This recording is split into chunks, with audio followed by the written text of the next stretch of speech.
She said they just pulled in. Yeah, this kind of that out now. We have about 94 people that are living here right now, but we also offer emergency shelter when it's freezing. And so on cold nights, our barn is full of probably 40 to 50 more people. So we have about 150 out here right now. So it was a brand new experience, but I think that the residents out here and us both have learned and grown, and we'll continue to do that. But some of you are freezing, so if it's okay, then we're going to go inside there so you can get. So we have our residents that live here, but then we also, like last night when it was so cold, we had the barn open, and so anybody can come off the streets and they can have a warm place to stay. And they want something better. They don't want to live out here. But we've tried to create a sense of community. We've tried to get people to take ownership. We have a tour list, so everybody gets assigned a tour. They've got mailboxes over there, so they get their mail here. And that's huge for them, because if you're homeless, you're trying to get identification, you're trying to get some assistance. If you don't have an address, you're out of luck. We have sent a lot of people to rehab, but we still, that's a battle that we fight every day. Probably the two major drugs that we deal with the most out here are ice and synthetic marijuana. Have y'all heard about synthetic? Surely have. It's horrible. It's absolutely horrible. And a lot of our younger kids that are out here, it is an absolute shame, because they are amazing kids. That synthetic, you can tell the ones that are on synthetic because they're like zombies. They move real slow. Everything's just very.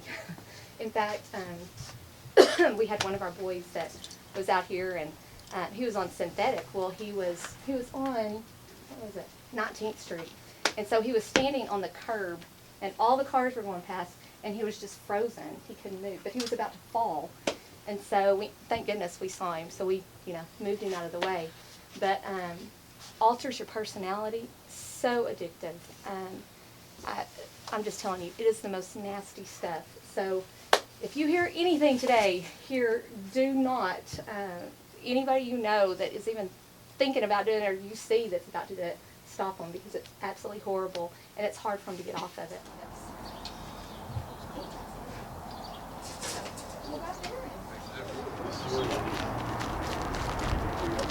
What grade are you on?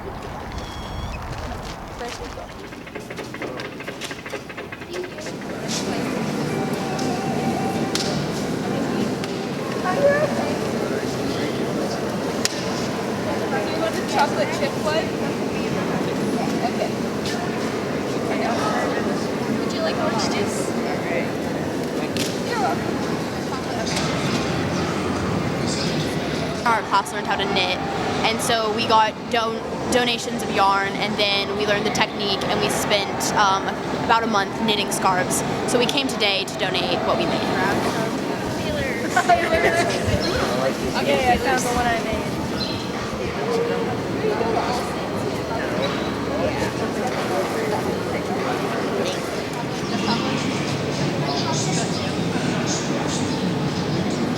Thank you.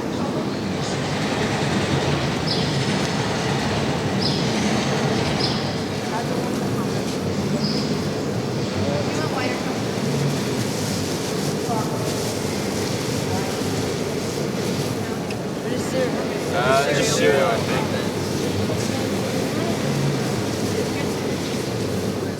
It just makes me feel really thankful for what I have, and knowing that that they don't have it makes me feel blessed. Everybody that helps us out. If we didn't have a place like this, I know there'd be a lot of meat wagons that would be going out picking up people. Rambling on because I'm appreciative of every one of you that come out here and help out without even getting, a penny. But When groups like today come out, the kids that came out were just awesome, but it helps increase awareness. There's so many people in Lubbock that don't realize that we even have homeless over here. And if they do realize it, they don't realize the number of homeless that we have. And so for these kids to get out here, for them to see the number of people, the amount of need that's out here. I think it's very eye-opening for those kids. It's life-changing, but it also creates awareness and lets people in the community know that we need everybody to come on board and help.